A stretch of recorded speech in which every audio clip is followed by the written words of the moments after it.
ایک طرف ملک بھر میں بیف کو لے کر خوب سیاست کی جا رہی ہے اور گاؤ کشی کو روکنے کے لیے مسلسل قوانین بنائے جا رہے ہیں، تو دوسری طرف عالمی سطح پر بیف ایکسپورٹ کرنے کے معاملے میں بھارت دوسرے نمبر پر پہنچ چکا ہے۔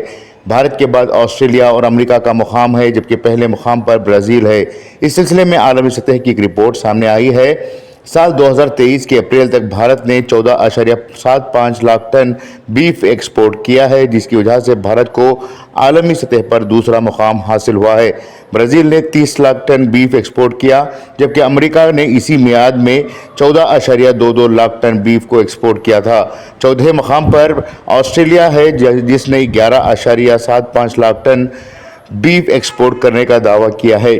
گلوبل وٹنس نامی کمپنی نے یہ رپورٹ تیار کی ہے، جس میں بتایا گیا ہے کہ برازیل نے نہ صرف بیف ایکسپورٹ کرنے میں پہلا مقام حاصل کیا بلکہ جنگلاتی علاقوں کا بھی صفایا کیا ہے۔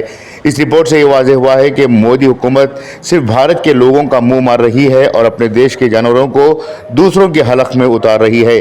بھارت کے اہم بیف ایکسپورٹ کمپنیاں اتر پردیش میں ہیں، جہاں پر بی جے پی حکومت برسر اقتدار ہے۔ اتر پردیش کے علاوہ مہاراشٹر، جھارکھنڈ اور کرناٹک کی بیف ایکسپورٹ کمپنیاں عالمی سطح پر بیف کو ایکسپورٹ کر رہی ہیں۔ بیورو رپورٹ، انقلاب نیوز، نئی دہلی۔